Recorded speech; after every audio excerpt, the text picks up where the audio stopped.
आज के इस वीडियो में हम देखें तो बिहार के प्रमुख जो पुरस्कार हैं 2024 से रिलेटेड वो हम इस वीडियो में कवर करेंगे। बहुत ही छोटा सा वीडियो रहने वाला है, तो इस वीडियो को आखिरी तक देखिए आप लोग। तो ज़्यादा समय ना देते शुरू करते हैं। सबसे पहले पद्म पुरस्कार 2024। तो पद्म पुरस्कार 7 लोगों को दिया गया, ये ध्यान रखिएगा, जिसमें एक पद्म विभूषण है, एक पद्म भूषण है और 5 लोगों को पद्मश्री से नवाजा गया। तो पद्म विभूषण की बात करें, जो कि भारत का दूसरा सबसे सर्वोच्च नागरिक पुरस्कार माना जाता है, बिंदेश्वरी पाठक जी को दिया गया। वैशाली के ये हैं, ठीक है, सामाजिक कार्य के लिए। सेकंड अगर बात करें पद्म भूषण किसको मिला, तो डॉक्टर चंद्रेश्वर प्रसाद ठाकुर, मेडिसिन के क्षेत्र में कालाजार में शोध हेतु, ठीक है। और 5 लोगों को पद्मश्री से नवाजा गया, जिसमें सुरेंद्र किशोर साहित्य और पत्रकारिता के क्षेत्र में, राम कुमार मलिक को ध्रुपद गायन, दरभंगा घराने से ये बिलोंग करते हैं। अशोक कुमार विश्वास टिकुली कला, ध्यान रखिएगा कि राम कुमार मलिक जो है इनका निधन भी हो गया। अशोक कुमार विश्वास जो है टिकुली कला के लिए दिया गया, और टिकुली कला के भीष्म पितामह के नाम से भी इनको जाना जाता है, अशोक कुमार विश्वास को। शिव पासवान और शांति पासवान, इन लोगों को मधुबनी पेंटिंग के शैली के जनक के रूप में जाना जाता है। इन 2 दंपतियों को ये दिया गया। तो कुल मिलाकर पद्म जो पुरस्कार है 7 व्यक्तियों को दिया गया, ध्यान में रखेंगे। नेक्स्ट हम बात करें तो भारत रत्न 2024 की अगर हम बात करें तो सबसे इम्पॉर्टेंट रहेगा कर्पूरी ठाकुर जी को, जिन्हें जननायक के नाम से भी हम लोग जानते हैं। मरणोपरांत ये दिया गया, समस्तीपुर से बिलोंग करते, बिहार से। कर्पूरी ठाकुर जी के अलावा अन्य 4 व्यक्तियों को भी भारत रत्न से नवाजा जा चुका है, जिसमें डॉक्टर विधान चंद्र रॉय 1961 में, और उसके बाद डॉक्टर राजेंद्र प्रसाद जी को, देखिए यहाँ पे थोड़ा सा मिस्टेक है, ये 1999 नहीं 1962 में इनको दिया गया था, तो ये थोड़ा सा मिस्टेक मैंने कर दिया, ये थोड़ा सा मिस्टेक है, ठीक है। डॉक्टर विधान चंद्र रॉय, डॉक्टर राजेंद्र प्रसाद, जयप्रकाश नारायण जी को 99 में, और बिस्मिल्लाह खां 2001, और इसके बाद 2014 में मिल रहा है यहाँ पे कर्पूरी ठाकुर जी को। तो ये चीज़ याद रखेगा। आदित्य अनमोल ने इनके ऊपर, कर्पूरी ठाकुर जी के ऊपर एक पुस्तक भी लिखा है, जिसका नाम है the Jannayak Karpoori Thakur, the voice of voiceless. तो ये पुस्तक भी याद रखेंगे। नेक्स्ट आता है कि प्रधानमंत्री राष्ट्रीय बाल पुरस्कार 2024।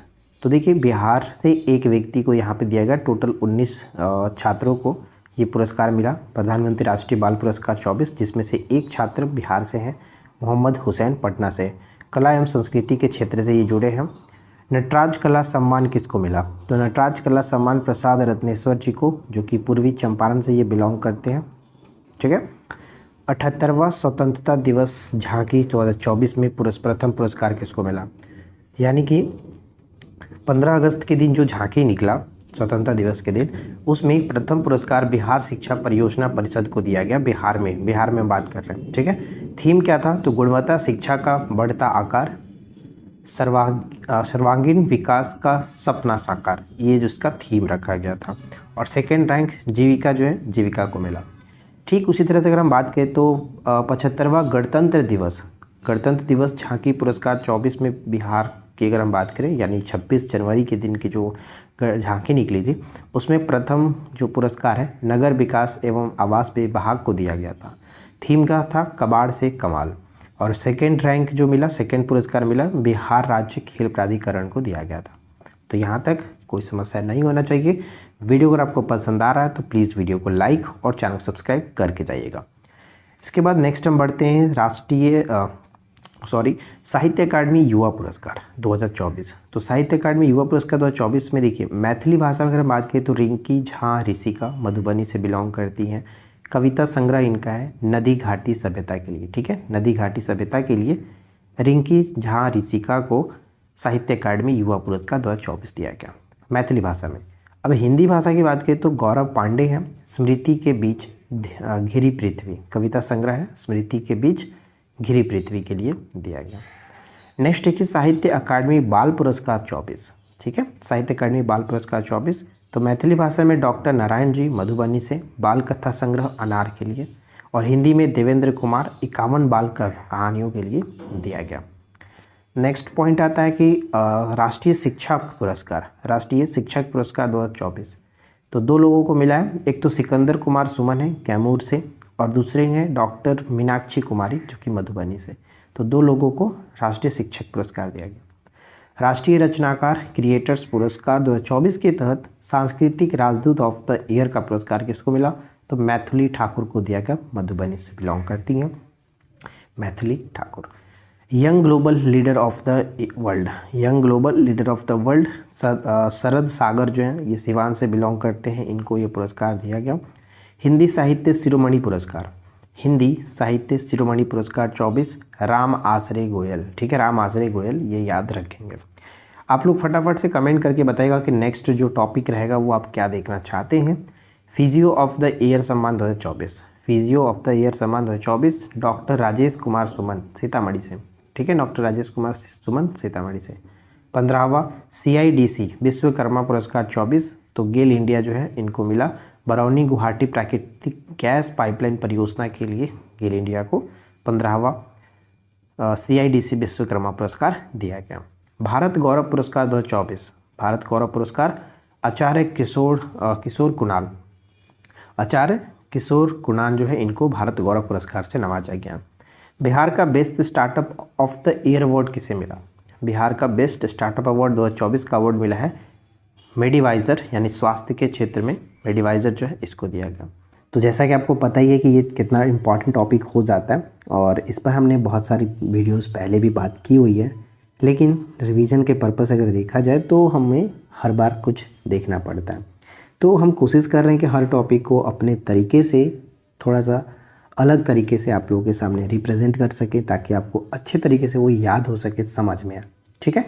और आप लोगों के कमेंट्स देख करके मुझे अच्छा भी लग रहा है कि आप लोगों को चीज़ें समझ में आ रही है, आप लोगों को जो भी चीज़ें बताई जा रही है वो अच्छे से आप समझ पा रहे हैं, ठीक है। तो ज़्यादा समय ना लेते हुए चलिए हम डायरेक्ट टॉपिक पे बढ़ते हैं, क्योंकि हमारे इस चैनल की खास बात तो यही है कि हम इधर उधर की बातें ना करते हुए पॉइंट टू पॉइंट बात करते हैं। तो देखिए, बिहार में समाचार पत्र की शुरुआत अगर बात करें तो माना जाता है कि 19वीं शताब्दी में होती है। 19वीं शताब्दी में होता है बिहार बंधु समाचार पत्र से। बिहार का जब पहला हिंदी समाचार पत्र आया बिहार बंधु 1872 में, तब माना जाता है कि बिहार में पत्रकारिता की शुरुआत इसी समाचार पत्र से होता है, बिहार बंधु से।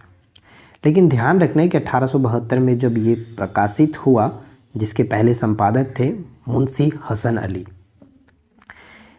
लेकिन ये जो प्रकाशित होता था ये कलकत्ता से साप्ताहिक पत्र के रूप में प्रकाशित होता था। लेकिन ध्यान में ये भी रखना है कि इसके पहले संपादक तो थे मुंशी हसन अली, लेकिन किसके द्वारा ये शुरू किया गया था?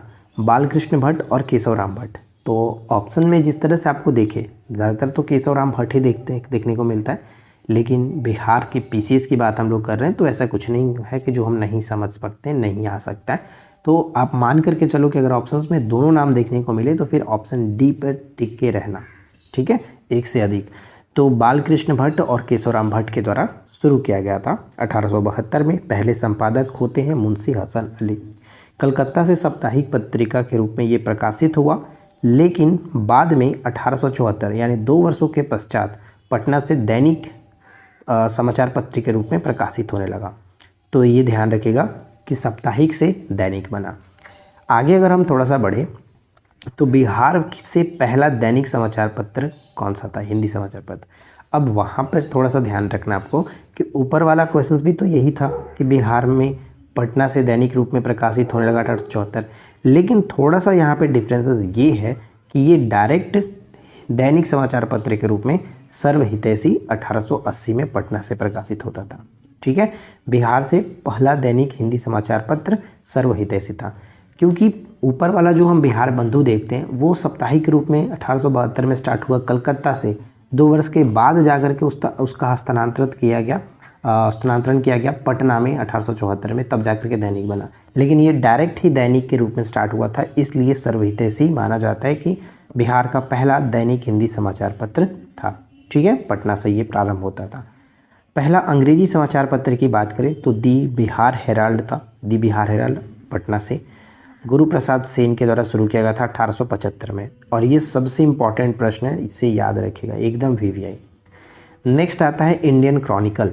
इंडियन क्रॉनिकल 1881 में प्रकाशित होना स्टार्ट हुआ पटना से। इंडियन क्रॉनिकल ये भी याद रखेंगे। अच्छा, एक समाचार पत्र की अगर हम बात करें जो कि काफ़ी पॉपुलर था उस वक्त, मुर्ग ए सुलेमान। मुर्ग ए सुलेमान 1876 में मुंगेर से स्टार्ट होता था, मतलब प्रकाशित होता था। और सर्वप्रथम बिहारियों के लिए शीर्षक से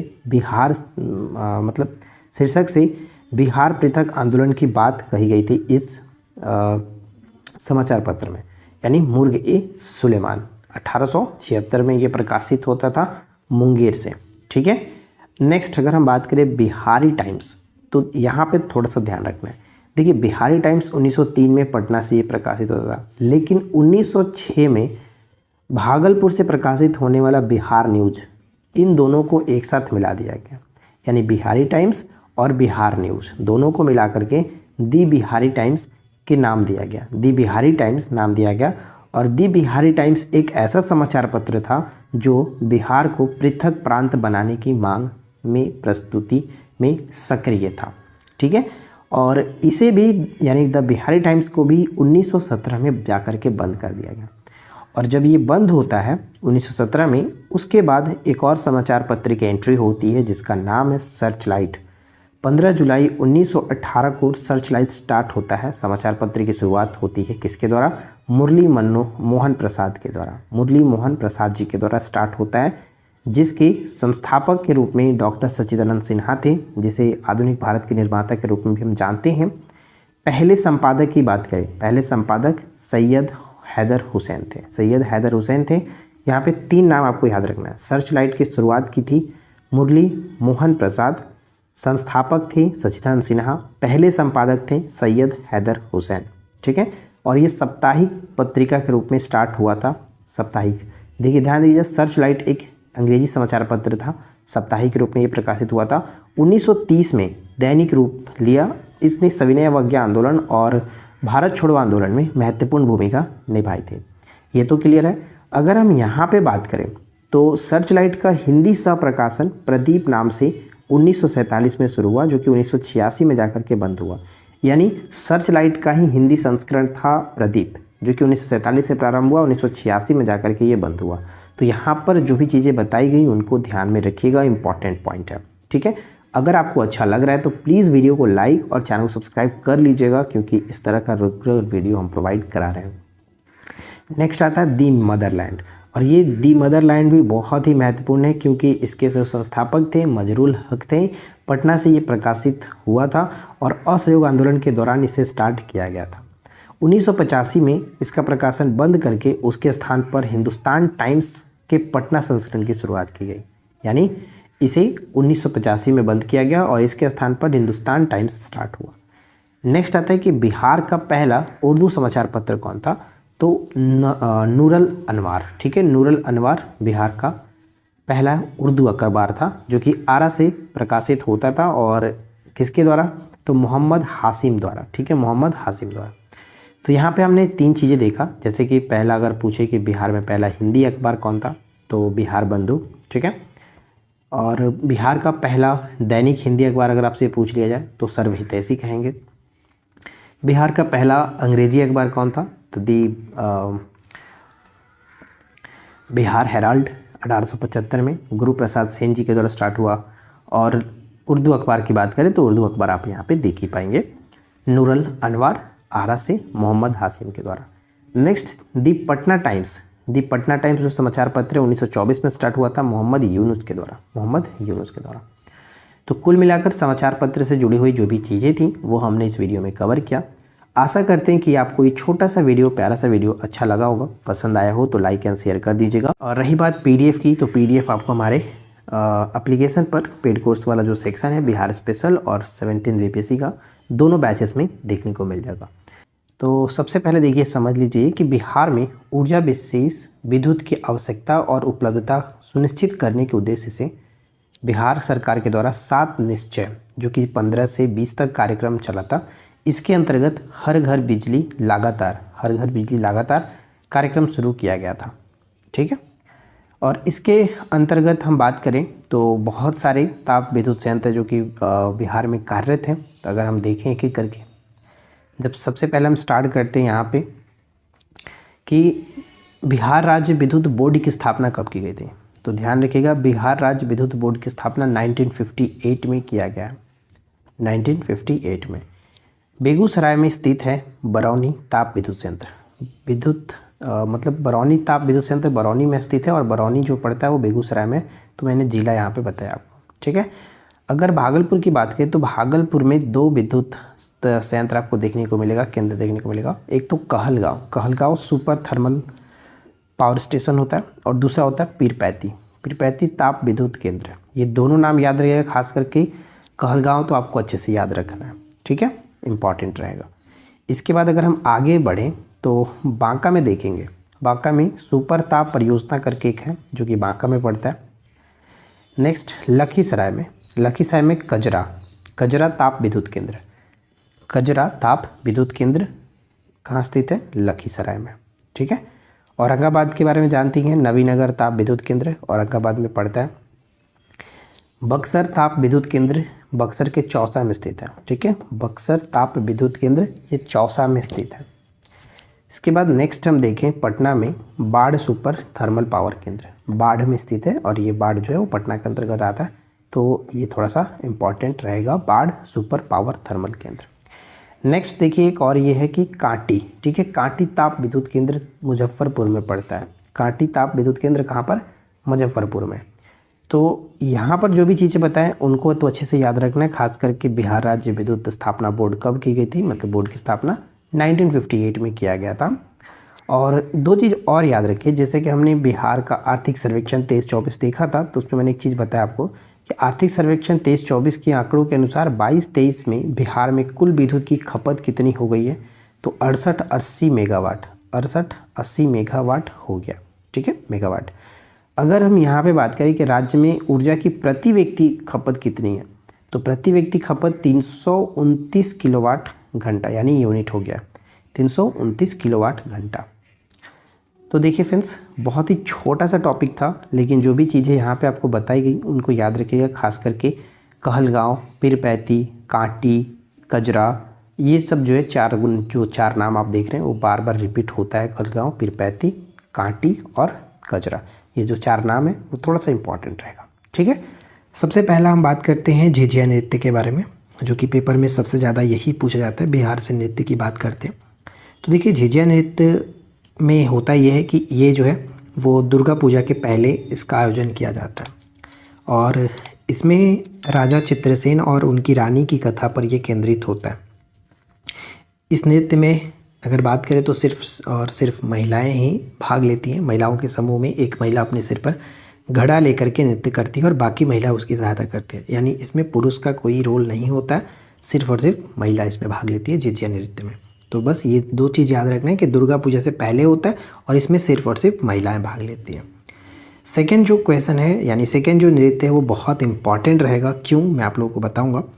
देखिए एक होता है करिया नृत्य या फिर इसे हम लोग झूमर नृत्य कहते हैं, यानी झूमर नृत्य कह सकते हो या फिर करिया नृत्य कह सकते हो। केवल विवाहित महिलाएं इसमें भाग लेती हैं और गुजरात के गरबा से संबंधित जैसे कि गुजरात में जो गरबा होता है उसी तरह से ये बिहार में झूमर या फिर करिया नृत्य के नाम से जाना जाता है। बिहार के मिथिलांचल प्रदेश में ये काफ़ी जो कि पॉपुलर है, आयोजित किया जाता है और इसका आयोजन जो है वो सितंबर-अक्टूबर में किया जाता है। और जैसा कि मैंने आपको बताया कि ये बहुत इंपॉर्टेंट इसलिए हो जाता है क्योंकि क्वेश्चन आपसे ऐसे पूछा जाएगा कि बिहार के निम्नलिखित नृत्यों में से कौन सा नृत्य गुजरात के गरबा के तर्ज पर किया जाता है। इस तरह से क्वेश्चंस बना करके पूछा जा सकता है। तो ये आपको याद रखना है कि झूमर नृत्य या फिर करिया नृत्य जो है वो गुजरात के गरबा से संबंधित हो जाता है, राइट। अब आता है कर्मा नृत्य। कर्मा नृत्य की बात करें तो ये इस नृत्य में स्त्री पुरुष दोनों सामूहिक रूप से अन्य देवता को खुश करने के लिए इसमें नृत्य करते हैं। खास करके आदिवासी जनजाति के लोग मुख्यतः इसमें सम्मिलित होते हैं कर्मा नृत्य में, ठीक है। इसके बाद नेक्स्ट हमारा छऊ नृत्य आता है। छऊ नृत्य, तो छऊ नृत्य की बात करें तो युद्ध से संबंधित ये पुरुष प्रधान नृत्य होता है, यानी इसमें महिलाओं का कोई रोल नहीं होता है, पुरुष प्रधान नृत्य है और इसके 2 स्वरूप होते हैं। अब ये क्वेश्चंस भी बन सकता है कि निम्नलिखित बिहार के निम्नलिखित नृत्यों में से कौन सा नृत्य के 2 स्वरूप होते हैं, तो ध्यान रखिएगा छऊ नृत्य के 2 स्वरूप, पहला जो होता है वीर रस आधारित श्रेणी और दूसरा होता है श्रृंगार रस आधारित कालीभंग श्रेणी। तो ये भी याद रखिए। और ऐसे भी पूछा जा सकता है कि निम्नलिखित नृत्यों में से किस नृत्य का एक स्वरूप कालीभंग श्रेणी है, तो बस ये ध्यान रखेंगे कालीबाग श्रेणी है। तो क्वेश्चंस भी मैं आप लोगों को बता दे रहा हूँ कि कैसे कैसे पूछा जा सकता है, क्योंकि जब तक आप खुद से क्वेश्चंस निकालना नहीं सीखोगे तब तक आप क्वेश्चंस को याद नहीं कर पाओगे।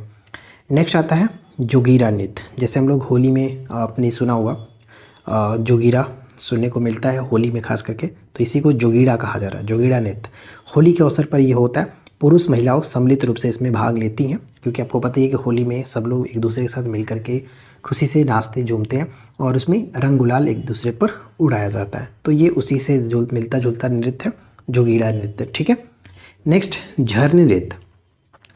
झरने नृत्य की बात करें तो ये मुस्लिम समाज के द्वारा मुहर्रम के अवसर पर आयोजन किया जाता है। मुहर्रम के अवसर पर मुस्लिम समाज के द्वारा झरने नृत्य। ठीक है। नेक्स्ट खोल्डिन नृत्य। खोल्डिन, तो खोल्डिन इसमें मुख्यतः शहरी ग्रामीण व्यावसायिक महिलाएं सम्मिलित होती हैं।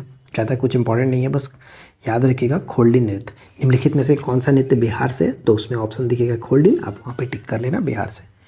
लौंडा नृत्य के बारे में क्या ही बताएं, आजकल तो ये हर हमेशा फेमस रहता है, ये हर जगह आपको देखने को मिलता है लौंडा नृत्य।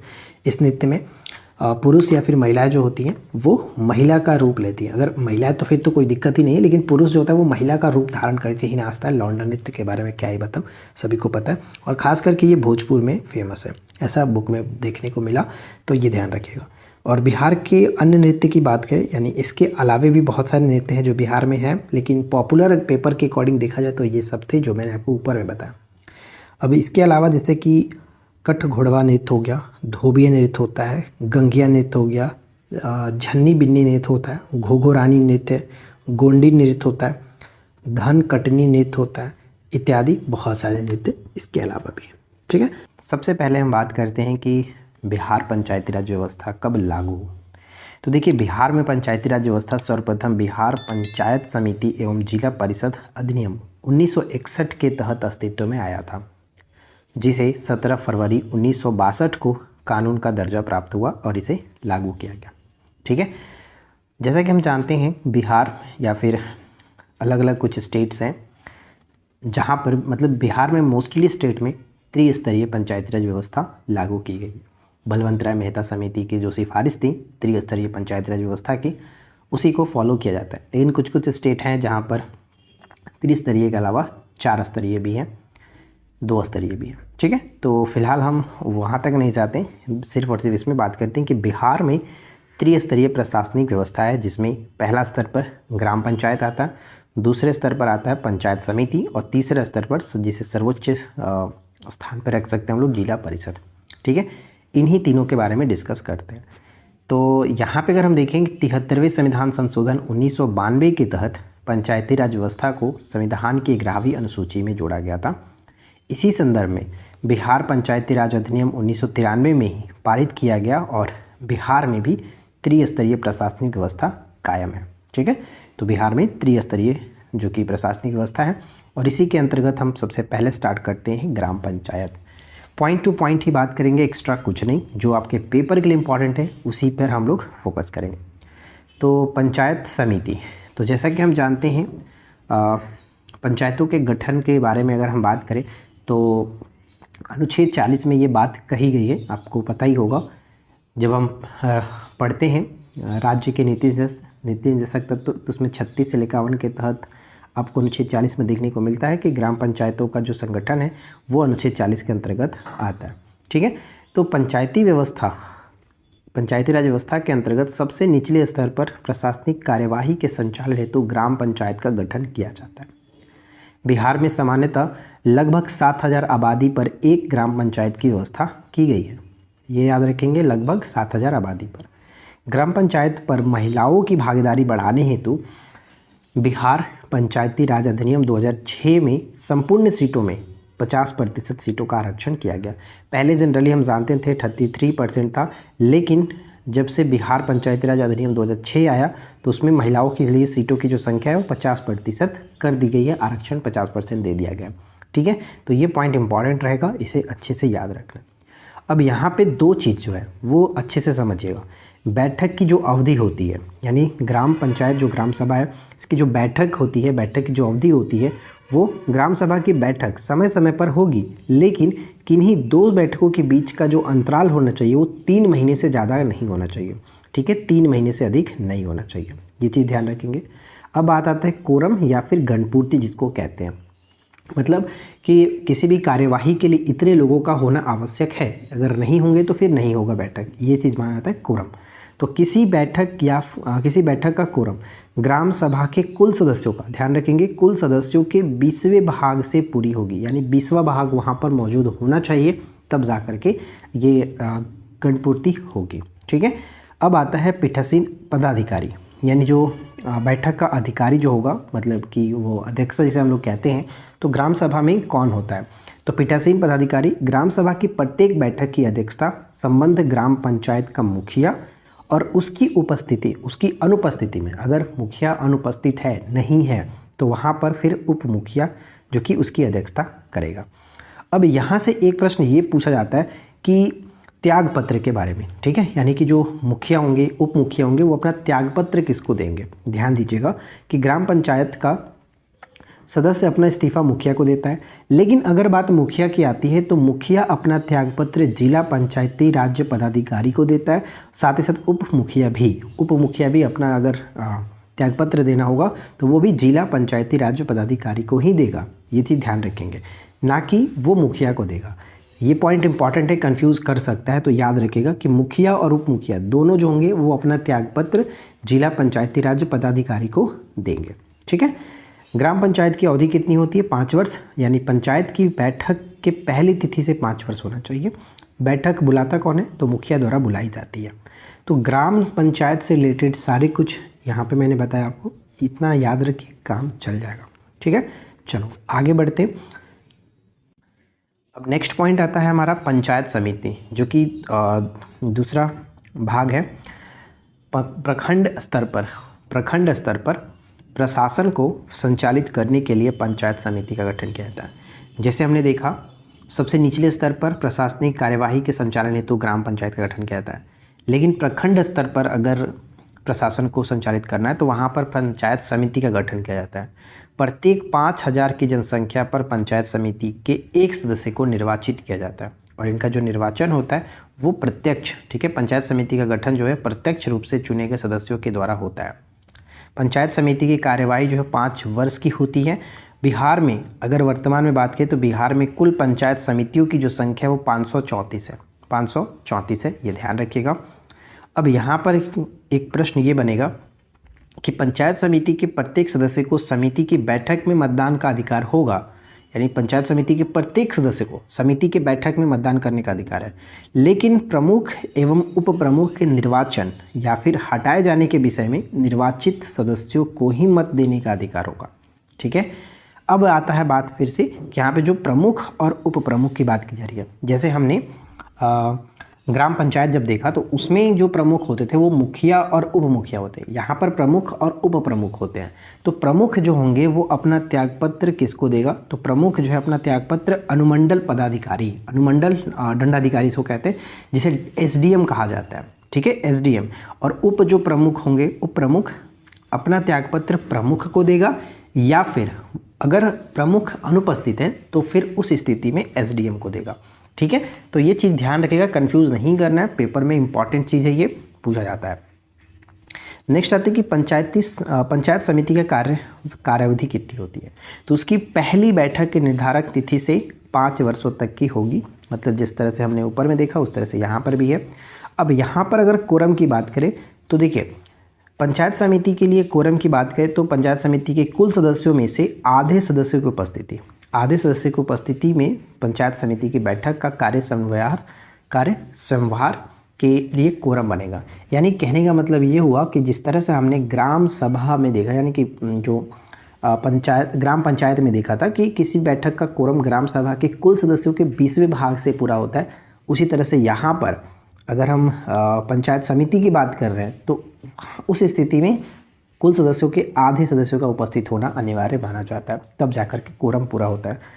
थर्ड पॉइंट आता है जिला परिषद। तो जिला परिषद में क्या है? पंचायती राज्य की सबसे ऊपरी संस्था है जिला परिषद, जिसमें लगभग 50,000 की आबादी पर एक जिला परिषद का सदस्य होता है, जिसे जिला पार्षद कहा जाता है। इसका निर्वाचन भी प्रत्यक्ष मतदान के द्वारा होता है। ठीक है, प्रत्यक्ष मतदान के द्वारा होता है। नेक्स्ट पॉइंट आता है कि जिला जो परिषद होते हैं इनका कार्यवधि जो होती है कितना होता है, समय कितना होता है। तो प्रत्येक जिला परिषद की कार्यावधि उसकी पहली बैठक की निर्धारित तिथि से अगले 5 वर्षों तक की होती है, ये भी याद रखें। सेम टू सेम उसी तरह से अब अध्यक्ष और उपाध्यक्ष का निर्वाचन की बात करना है। तो ध्यान दीजिए, राज्य निर्वाचन आयोग के निर्देशन यानी राज्य निर्वाचन आयोग के निर्देशन, नियंत्रण एवं पर्यवेक्षण में जिला परिषद के निर्वाचित सदस्य यथाशीघ्र अपने में से 2 सदस्यों को क्रमशः अध्यक्ष और उपाध्यक्ष के रूप में निर्वाचित करेंगे। अब सबसे इम्पॉर्टेंट पॉइंट यहाँ पे ये आता है कि इन जो त्यागपत्र की बात, क्योंकि प्रश्न जो पूछा जाता है ज़्यादातर वो त्यागपत्र से पूछा जाएगा, कोरम से पूछा जाएगा, बैठक से पूछा जाएगा। तो बस ये थोड़ा सा चीज़ याद रखो। अब देखिए, अध्यक्ष और उपाध्यक्ष का जो त्यागपत्र होता है, इसमें क्या हुआ कि जिला परिषद अध्यक्ष जो होता है, अध्यक्ष अपना त्यागपत्र जिला दंडाधिकारी यानी डीएम को देगा और उपाध्यक्ष अपना त्यागपत्र अध्यक्ष को देगा। एक बार शुरू से रिपीट करते हैं। जो हम ग्राम पंचायत में देखे थे, ग्राम पंचायत में जो प्रमुख होता है ग्राम पंचायत का, वो कौन होता है? मुखिया होता है, और उसकी अनुपस्थिति में उप मुखिया होता है। तो मुखिया और उप मुखिया दोनों जो होंगे वो अपना त्यागपत्र जिला पंचायत राज्य पदाधिकारी को सौंपेंगे। ठीक है। पंचायत समिति में अगर हम आते हैं, सेकेंड नंबर वाला जो है, उसमें प्रमुख और उप प्रमुख होता है। तो जो प्रमुख होगा वो अपना त्यागपत्र अनुमंडल दंडाधिकारी यानी एसडीएम को देगा, और उप प्रमुख मतलब उप जो प्रमुख होगा वो अपना त्यागपत्र प्रमुख को देगा, या फिर अगर प्रमुख अनुपस्थित है तो फिर एसडीएम को देगा। ठीक है। और तीसरा पॉइंट हमने यहाँ पे देखा कि इसमें क्या होता है, जिला परिषद में इसमें अध्यक्ष और एक उपाध्यक्ष होता है। तो अध्यक्ष अपना त्यागपत्र किसको देता है? डीएम को यानी जिला पदाधिकारी को, जिला दंडाधिकारी को, और उपाध्यक्ष जो होता है वो अध्यक्ष को देगा। तो बस यही चीज़ इसमें ध्यान में रखना है, कंफ्यूज नहीं करिएगा, अच्छे से 1-2 बार देखिए, समझिए, एक जगह लिख लीजिए, वो आपको क्लियरली समझ में आएगा। ठीक है। कर्नाट वंश के बारे में आप लोगों को पता ही होगा, यहाँ से कई सारे क्वेश्चंस पेपर में पूछे गए हैं पहले, और आगे आने की चांसेस भी है। तो ये वीडियो बहुत ज़्यादा इंपॉर्टेंट हो जाता है, तो आखिरी तक देखिए, और जो भी चीज़ें हैं पेपर के लिए वो सब कुछ मैंने यहाँ पे मेंशन कर रखा है। और ये जो पीडीएफ रहेगा वो आपको एप्लीकेशन पर मिल ही जाएगा, जैसे कि मैंने हमेशा से बताया कि पेड कोर्स वाला जो सेक्शन है उसमें आपको पीडीएफ सारा मिल जाएगा। तो ज़्यादा से मैं ना लेते हुए चलिए वीडियो को शुरू करते हैं। तो देखिए, कर्नाट वंश की अगर हम बात करें तो सबसे पहले अगर इसका लोकेशन की बात करें तो कि बिहार में ये कहाँ पर पड़ता था, तो देखिए कर्नाट वंश जो है, यह जो क्षेत्र था वो मतलब कर्नाट वंश जो है, इसके चारों ओर पूर्व में महानंदा नदी, दक्षिण में गंगा, पश्चिम में गंडक नदी और उत्तर हिमालय से ये घिरा हुआ एक क्षेत्र था पूरा कर्नाट वंश, जिसका उदय 1097 ईस्वी में मिथिला में हुआ था। मिथिला में यानी कि जिसे हम लोग नेपाल और भारत के बीच जो मिथिलांचल के नाम से जानते हैं, जो तराई का क्षेत्र होता है, वहाँ पर इसका विकास हुआ मिथिला में। इसकी जो राजधानी थी, राजधानी बरा जिले के सिमरौनगढ़ में था, बरा जिले के सिमरौनगढ़ में था। तो ये 2 चीज़ तो सबसे पहले अच्छे से याद रखना है। और एक सबसे इम्पॉर्टेंट पॉइंट, कर्नाट वंश के संस्थापक कौन थे? तो कर्नाट वंश के संस्थापक के रूप में नान्यदेव को माना जाता है। तो 3 चीज़ अच्छे से याद रखें। इसका उदय 1097 ईस्वी में मिथिला में हुआ। किसने मतलब इसके संस्थापक कौन थे? तो संस्थापक नान्यदेव थे। राजधानी बरा जिले के सिमरौनगढ़ में थी। ठीक है। कर्नाट वंश के शासनकाल को मिथिला का स्वर्ण युग कहा जाता है, ये पॉइंट याद रखना है। इस वंश को सिमराव वंश या फिर देव राजवंश के नाम से भी जानते हैं। यानी कर्नाट वंश तो है ही, लेकिन इस वंश को सिमराव वंश या फिर देवराज वंश के नाम से भी जाना जाता है। जो इसके संस्थापक थे नान्यदेव की एक उपाधि थी जिनको हम लोग कर्नाट कुलभूषण के नाम से जानते थे। कर्नाट कुलभूषण की उपाधि जो है वो नान्यदेव ने धारण किया था, और इनका जो कार्यकाल रहा नान्यदेव का 1098 से 1133 ईस्वी तक ये जो कि शासक रहे, और इन्होंने कर्नाट की राजधानी जो है वो सिमरावगढ़ को बनाई थी। राज्य ने उन क्षेत्रों को नियंत्रित किया जिन्हें आज हम भारत और नेपाल में तिरहुत या फिर मिथिला के रूप में जानते हैं। ठीक है, यही चीज़ मैं आपको यहाँ पर बताने वाला था।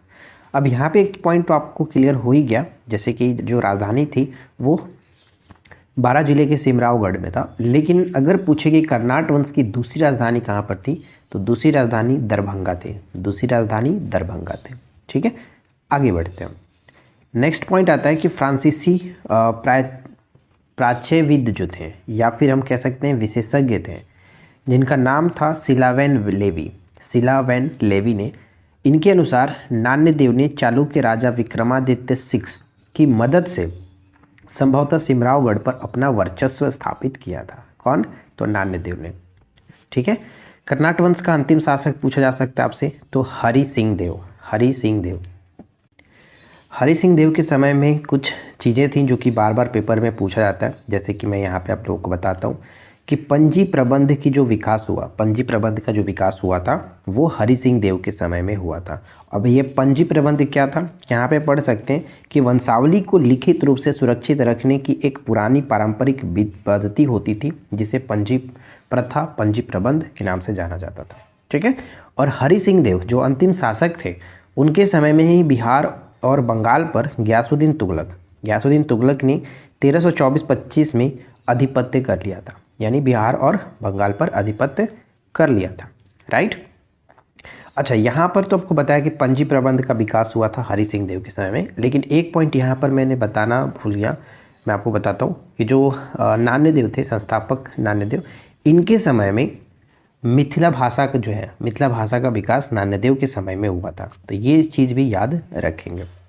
नेक्स्ट आता है नरसिंह देव, एक शासक थे कर्नाट वंश के। नरसिंह देव बंगाल के शासक से परेशान होकर के उसने तुर्की का सहयोग किया। उसी समय बख्तियार खिलजी भी बिहार आया था। यानी आपसे क्वेश्चन से ये पूछेगा कि बिहार में बख्तियार खिलजी जो है वो किस कर्नाट वंश के शासक के समय में आया हुआ था, तो नरसिंह देव के समय में। ठीक है, और नरसिंह देव को धन देकर के संतुष्ट भी उसे किया था। नान्यदेव के समय में मैथिली भाषा जो है, मैथिली भाषा का विकास हुआ। ये चीज़ मैंने आपको ऊपर में बताया। अब आगे बढ़ते हैं।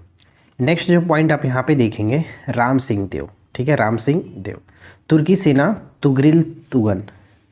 तुगरिल तुगन के अभियान के समय ये शासक थे। और कर्नाट वंश का पूर्णतः जो पतन होता है वो 1378 ईस्वी में होता है। 1378 ईस्वी में स्टार्ट हुआ था। 1097 शासक जो थे किसके समय में, नान्यदेव इसके संस्थापक थे। और अंतिम शासक कौन थे, हरि सिंह देव। ठीक है, हरि सिंह देव।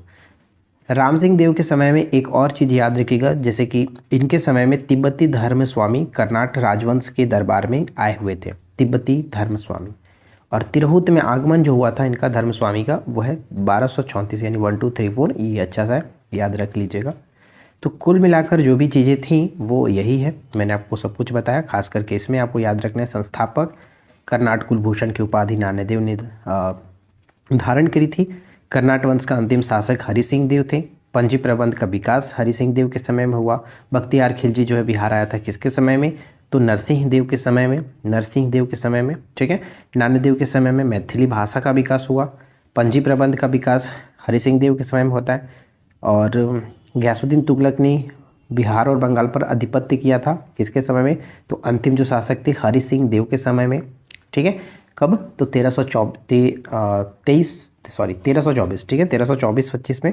और कर्नाट वंश का पूर्णतः जो पतन होता है वो 1378 में होता है। तो सबसे पहले हम बात करते हैं ई क्षमता ऐप। तो ई क्षमता ऐप देखिए लॉन्च किया गया था बिहार सरकार के स्वास्थ्य विभाग और आश्रिता फाउंडेशन के द्वारा ये लॉन्च किया गया था। और ई क्षमता ऐप का जो उद्देश्य है, नर्सिंग जो विद्यार्थी हैं एवं शिक्षक हैं उनको मुफ्त पाठ्यक्रम उपलब्ध कराना, इस ई क्षमता ऐप का मेन उद्देश्य है। नेक्स्ट आता है ई शिक्षा कोर्स पोर्टल। और जो भी अभी हाल ही में बीपीएससी टीचर बने हुए थे या फिर पहले से जो टीचर हैं उनको पता होगा, बिहार सरकार के द्वारा, शिक्षा विभाग के द्वारा ये लॉन्च किया गया है ई शिक्षा कोर्स पोर्टल।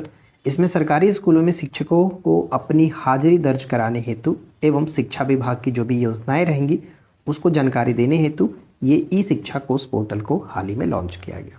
तो ये इंपॉर्टेंट रहेगा, इसको याद रखेंगे। नेक्स्ट आता है ई पिंडदान ऐप। तो पिंडदान से क्लियर हो जाएगा कि पिंडदान करने के लिए ये ऐप लॉन्च किया गया।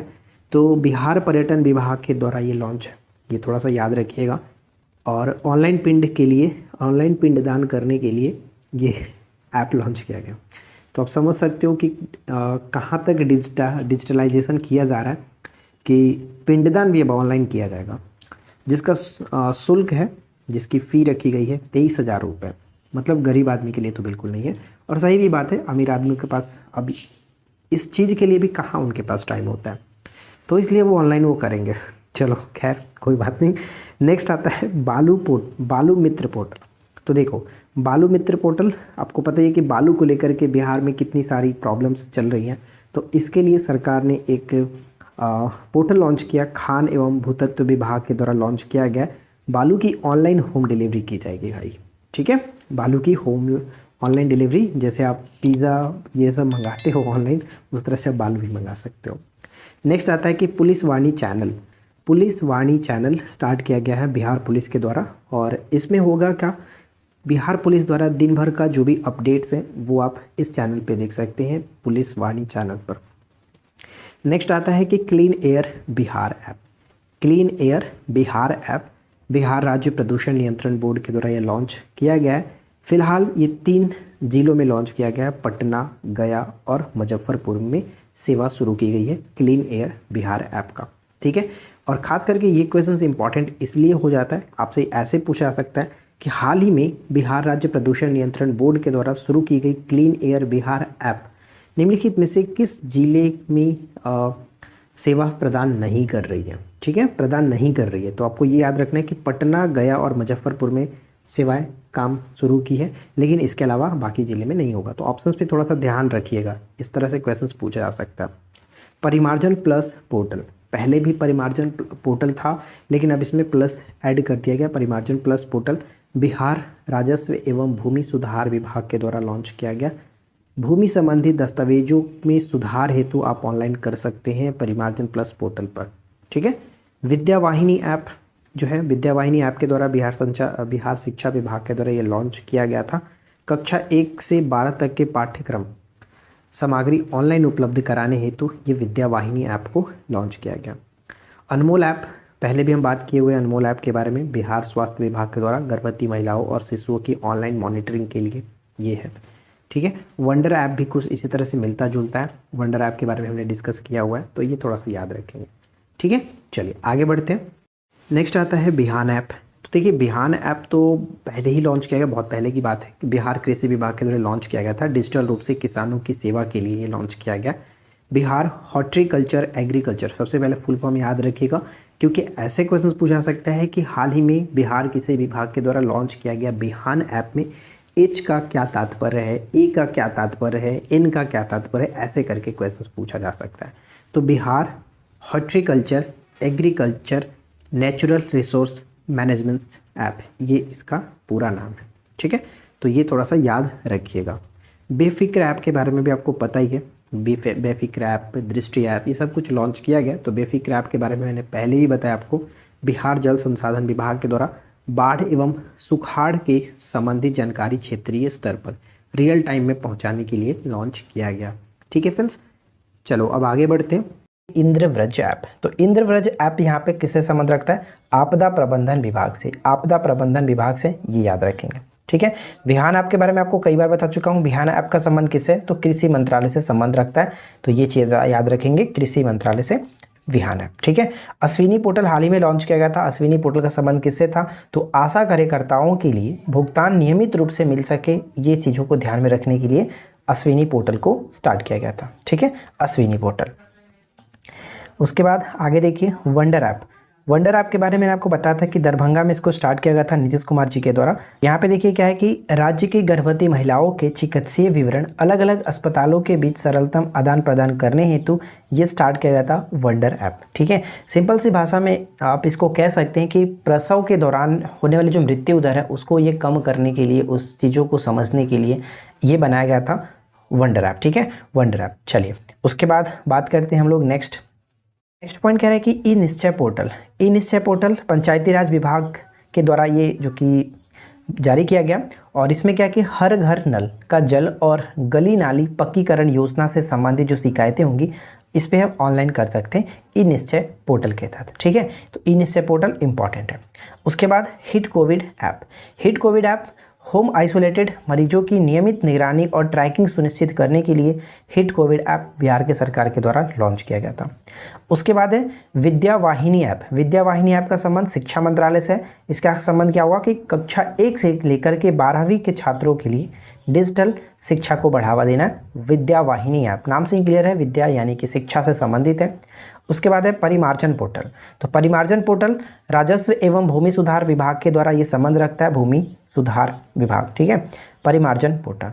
उसके बाद इसके संबंध में एक और है, जैसे कि आपने यहाँ पे विद्या वाहिनी देखा तो उससे रिलेटेड एक और है कि मेरा मोबाइल मेरा विद्यालय, मेरा मोबाइल मेरा विद्यालय उन्नत विहार कार्यक्रम के तहत, उन्नत विहार कार्यक्रम के तहत कक्षा 6 से 12वीं छात्रों को ऑनलाइन शिक्षा प्रदान करना। ऊपर में था, हमने देखा था विद्या वाहिनी जो है वो 1 से 12वीं, लेकिन इसमें क्या है, मेरा मोबाइल मेरा विद्यालय 6 से 12वीं कक्षा तक के छात्रों को ऑनलाइन शिक्षा प्रदान करना। तो इसमें आपको छात्रों को ध्यान रखना 6 से 12 तक है।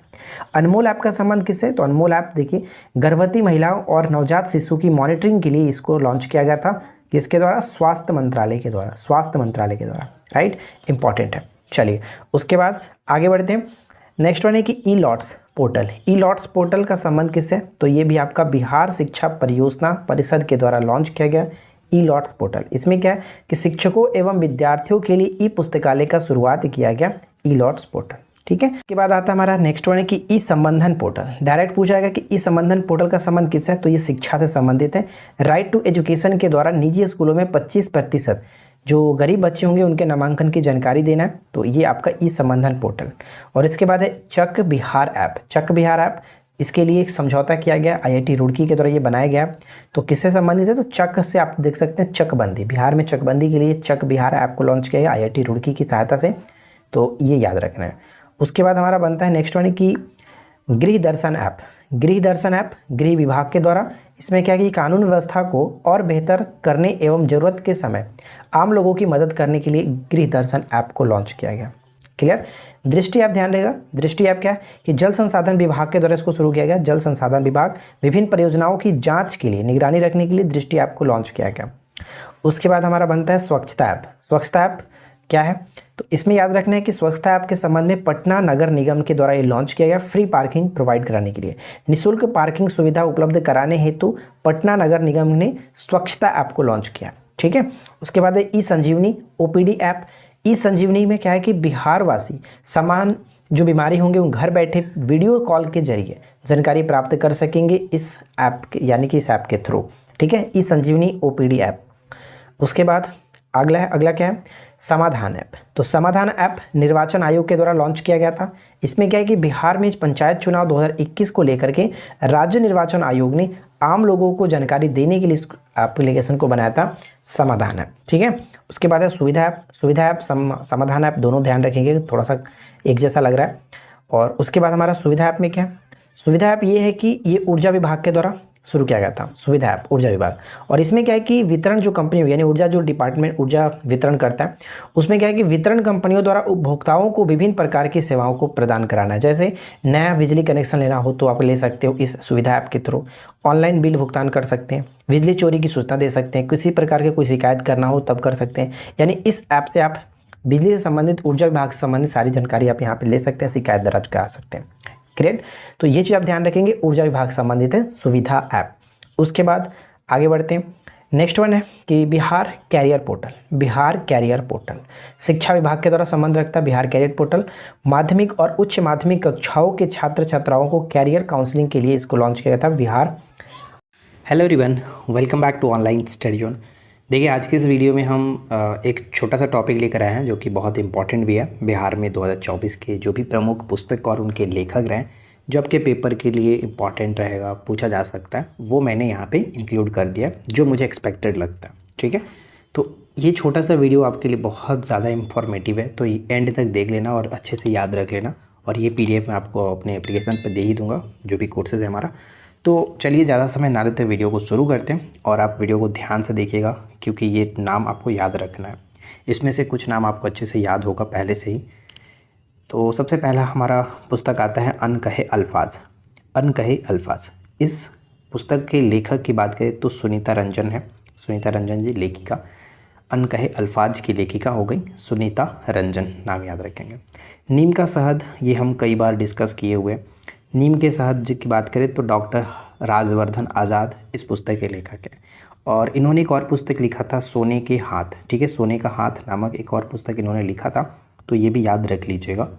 नेक्स्ट आता है कि बापू इन बिहार सत्य की खोज में गांधी जी की तीर्थ यात्रा। बापू इन बिहार सत्य की खोज में गांधी जी की तीर्थ यात्रा, अनिल कुमार ने इस पुस्तक को लिखा है, ठीक है, अनिल कुमार। अगला है सफ़ेद चादर। सफ़ेद चादर करके एक उपन्यास आया हुआ है और इस उपन्यास के लेखक है जियालाल आर्य, ठीक है, जियालाल आर्य। संसद में नीतीश कुमार नामक पुस्तक लिखा गया है जगनारायण सिंह यादव के द्वारा। जगनारायण सिंह यादव के द्वारा ये पुस्तक लिखा गया संसद में नीतीश कुमार, ठीक है। देश प्रदेश की बात करें, ये पुस्तक देश प्रदेश अशोक कुमार सिन्हा जी के द्वारा लिखी गई है, अशोक कुमार सिन्हा जी ने लिखा है। और अभी तक जो भी मैंने आपको बताया इसमें से नीम के शहद को अच्छे से याद रखिएगा, साथ ही साथ सफ़ेद चादर और संसद में नीतीश कुमार, ये तीनों पुस्तक बहुत महत्वपूर्ण रहने वाला है। चलिए आगे बढ़ते हैं। नेक्स्ट आता है कि बिहार के गांधी नीतीश कुमार। बिहार के गांधी नीतीश कुमार नामक पुस्तक अशोक चौधरी व सांभवी चौधरी के द्वारा लिखा गया, ठीक है। बिहार में नीतीश कुमार, बिहार के गांधी नीतीश कुमार, अशोक चौधरी व Shambhavi Chaudhary. Nalanda until we meet again, इस पुस्तक को लिखा गया है गौतम बोरा के द्वारा। गौतम बोरा ने लिखा है Nalanda until we meet again. लोकतंत्र के पहरुआ, लोकतंत्र के पहरुआ नामक पुस्तक वरिष्ठ नारायण सिंह के द्वारा ये पुस्तक लिखा गया है और ये बहुत ज़्यादा इंपॉर्टेंट रहने वाला है, VVI रहेगा, लोकतंत्र के पहरुआ।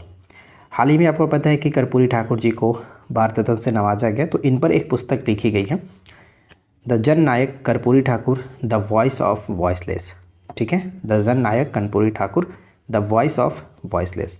आदित्य अनमोल नामक जो है इन्होंने लिखा है, आदित्य अनमोल ने इस पुस्तक को लिखा है, इम्पॉर्टेंट रहेगा।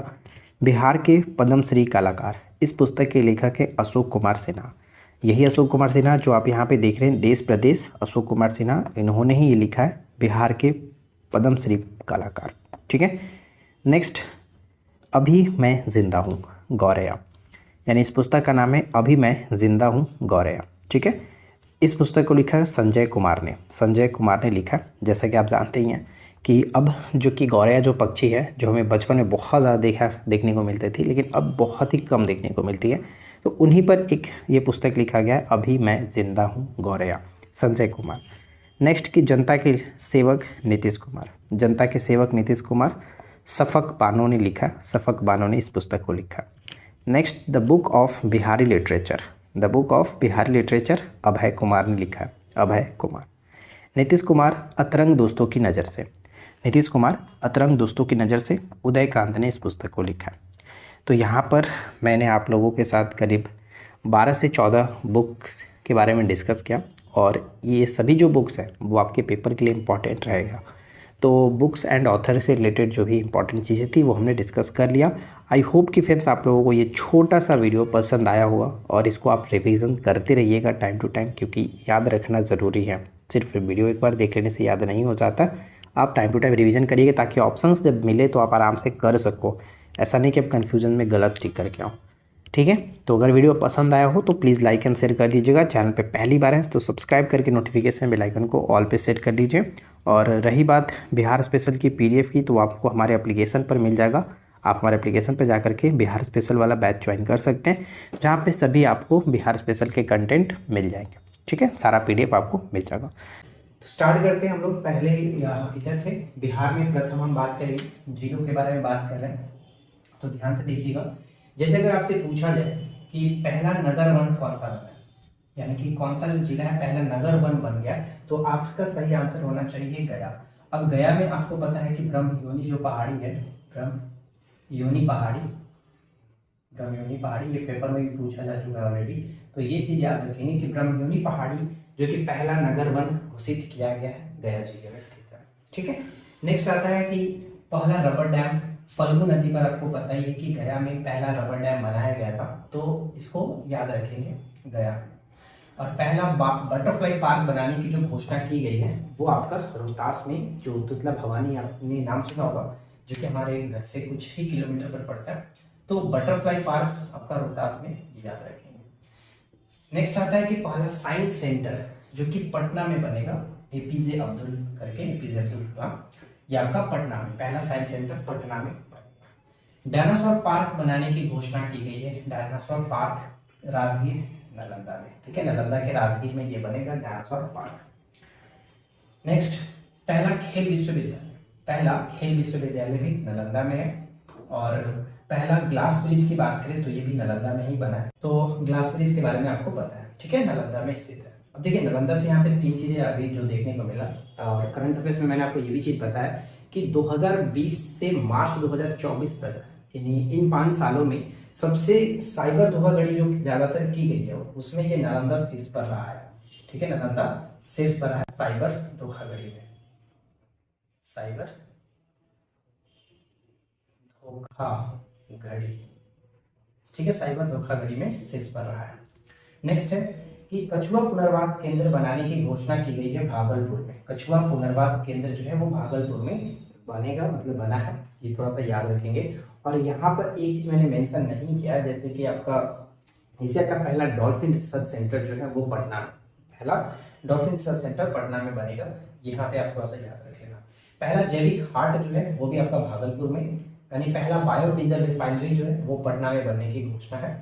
पहला बायोडीजल रिफाइनरी पटना में बना है, राइट। और जैसा कि मैंने आपको बताया कि एशिया का पहला डॉल्फिन रिसर्च सेंटर भी पटना में बना है, ये याद रखना। नेक्स्ट कि बापू टावर के बारे में आपको पता होगा कि बिहार के पटना में जो गर्दनी बाग स्थित है, यहाँ पे बहुत लोगों ने फिजिकल दिया हुआ है, एक बार हम भी छठे हुए फिजिकल वहां पर। तो गर्दनी बाग में बापू टावर नामक बनाया गया, राइट। नेक्स्ट, पहला फ्लोरिकल्चर सेंटर बिहार शरीफ में कहा तो भागन बिघा, ठीक है, भागन बिघा में ये बनाया गया है फ्लोरिकल्चर सेंटर। अगला है 100% बैंकिंग वाला पहला जिला कौन सा बना है। 100% बैंकिंग वाला जो जिला बना है वो जहानाबाद, ठीक है। नेक्स्ट की पहला जैविक कृषि गांव बना है। पहला जैविक कृषि गांव खेड़िया गांव जमुई में स्थित है और ये पहला जैविक कृषि गांव बना है। जमुई से बात करें तो पहला जो हमारा पक्षी महोत्सव वो भी आपका जमुई में मनाया गया है। और जमुई से रिलेटेड 2 प्रश्न तो और आपको याद रखना है, जैसे कि बिहार से टोटल 3 रामसर साइट जो कि शामिल हो चुके हैं पूरे भारत में जो है, उसमें से टोटल 3 बिहार के हैं, जिसमें पहला आपका कांवरताल जो था और 2 नागी और नट्टी को शामिल किया गया। तो टोटल बिहार से 3 है और वो दोनों जमुई में पड़ते हैं। पहला रामसर स्थल जो है वो कौन सा, कांवरताल, यानी पहला रामसर साइट बिहार से कौन सा था, कांवरताल, जो कि बेगूसराय में, ये ध्यान रखेंगे। तो इधर कोई दिक्कत नहीं होना चाहिए, जो भी चीजें आपको बताई गई उनको अच्छे से याद रखिएगा। और इसमें खास करके जैसे कछुआ पुनर्वास केंद्र हो गया, रबर डैम तो पहले भी पूछा जा चुका है, पहला नगर वन याद रखेंगे, साइंस सेंटर याद रखिए और बायोडीजल रिफाइनरी याद रखना है, साथ में 100% बैंकिंग वाला पहला जैविक कृषि गांव रामसर स्थल, और साथ में जो बिहार से टोटल कितने रामसर हो गए हैं, तो 3 रामसर हो गए, ये तीनों नाम याद रखिएगा। अब देखिए बात करते हैं इधर, तो पहला स्थायी पार्क बनाने की घोषणा की गई है, कहाँ पर, पटना में, जिसका नाम रखा गया है वीर कुंवर सिंह पार्क, ठीक है, वीर कुंवर सिंह पार्क, ये आपका पटना में।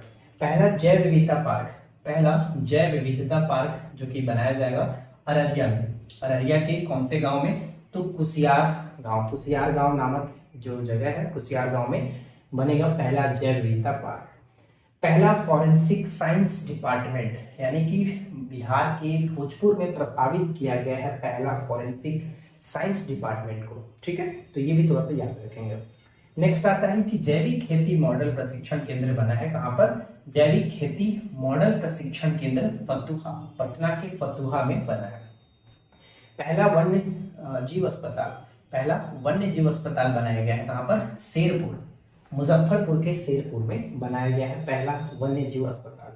पहला सामुदायिक रिजर्व जो है गोगाबिल पक्षी विहार कटिहार में, ये नाम याद रखेंगे, गोगाबिल पक्षी विहार कहाँ पे, तो कटिहार में है, और यहाँ पर इसे पहला सामुदायिक रिजर्व घोषित किया गया, तो ये नाम याद रखेंगे। खास करके ऐसे पूछा जाएगा कि गोगाबिल पक्षी विहार बिहार के किस जिले में स्थित है, तो कटिहार जिले में स्थित है, ध्यान रखिएगा। अब ये बताइए कि जो कटिहार है वो किस पड़ोसी राज्य के साथ अपनी सीमा साझा करता है, कमेंट करके बताइए। नेक्स्ट आता है कि ऑक्सीजन पार्क, पहला ऑक्सीजन पार्क गोपालगंज में जो कि बनाया गया है, और गोपालगंज से एक प्रश्न तो हमेशा याद रखना है, जो कि हम जानते हैं, गोपालगंज में थावे महोत्सव मनाया जाता है, ठीक है फ्रेंड्स, थावे महोत्सव के लिए काफी फेमस है। थावे महोत्सव याद रखेंगे गोपालगंज में जो कि मनाया जाता है। नेक्स्ट आता है कि सभी पंचायतों में पुस्तकालय जो कि बनाया गया, सभी पंचायतों में पुस्तकालय पूर्णिया में, और पूर्णिया में साक्षरता दर जो कि जानते हैं कम है, तो सभी जिलों में पुस्तकालय बनाया गया पूर्णिया में। पहला तैरता हुआ सोलर प्लांट बिहार के दरभंगा में बनाया गया, और दरभंगा में दूसरा एम्स बनाने की बात की गई है। ठीक है। नेक्स्ट आता है पहला प्लास्टिक रिसाइकलिंग प्लांट, पहला प्लास्टिक रिसाइकलिंग प्लांट समस्तीपुर में। समस्तीपुर हाल ही में चर्चा में इसलिए है जो कि श्री राम जानकी जो कि अस्पताल यहाँ पे बनाया गया, जो कि काफी ज्यादा पॉपुलर रहा, तो ये थोड़ा सा याद रखेंगे। पहला प्लास्टिक रिसाइकलिंग प्लांट समस्तीपुर में, राइट। नेक्स्ट की पोर्टेबल आंगनबाड़ी केंद्र, पोर्टेबल आंगनबाड़ी केंद्र मुजफ्फरपुर जिले में बनाया गया, ये नाम याद रखेंगे, मुजफ्फरपुर जिला, पहला पोर्टेबल आंगनबाड़ी केंद्र। नेक्स्ट हमारा बनता है जमीन प्लॉट को आधार नंबर से जोड़ा गया है, किस जिले में, तो शेखपुरा में। ठीक है, कहाँ पर, तो शेखपुरा जिले में जोड़ा गया। नाम याद रखना है दोस्तों कि जमीन प्लॉट को, जो कि जमीन का जो प्लॉट है उसको आधार नंबर से जोड़ दिया गया है शेखपुरा में, पहला ऐसा जिला बना। पहला टेस्ट ट्यूब बछिया, ठीक है, पहला टेस्ट ट्यूब बछिया बेगूसराय में, और बेगूसराय वाला कांवरताल तो याद रखना ही रखना है किसी तरह से। ठीक है। नेक्स्ट कि पहला बम्बू गार्डन, बम्बू मतलब बांस, और बांस क्या होता है, एक प्रकार का घास होता है, ध्यान रखेंगे कि पहला बम्बू गार्डन जो है वो बोधगया में, गया के बोधगया में बनाया गया। कचरे से ट्रॉली बैग जो कि बनाया जा रहा है कहाँ पर, तो भागलपुर में, और साथ ही साथ भागलपुर में ये भी याद रखिए कि पहला बैडमिंटन अकादमी यहाँ पे खोला जा रहा है, और पहला खेल विश्वविद्यालय बनाया गया है राजगीर में। और साथ ही साथ यहाँ पर भागलपुर से हमने ये भी चीज देखा कि कछुआ पुनर्वास केंद्र जो कि बनाया गया है भागलपुर में, पहला जैविक हाट जो कि भागलपुर में बनाया गया है। तो कुल मिलाकर की बात करें तो आज की इस वीडियो में हमने आपको बिहार में जो पहला जिला खास करके जो फेमस हुआ वो हमने इस वीडियो में देखा है, और कहीं ना कहीं आपके पेपर के लिए बहुत ज़्यादा इंपॉर्टेंट है। तो अगर आपको वीडियो पसंद आया हो तो वीडियो को कर दीजिए लाइक, और चैनल को कर लीजिए सब्सक्राइब, और अगर आपको इसी तरह की वीडियो चाहिए तो रोजाना हमारे साथ चैनल पे विजिट करते रहिए, आपको वीडियो मिलती रहती हैं। आई होप कि फ्रेंड्स वीडियो पसंद जरूर आया होगा। हम मिलते हैं आपके साथ इसी प्रकार के नेक्स्ट वीडियो में नए टॉपिक के साथ। Thanks for watching, keep learning, have a good day.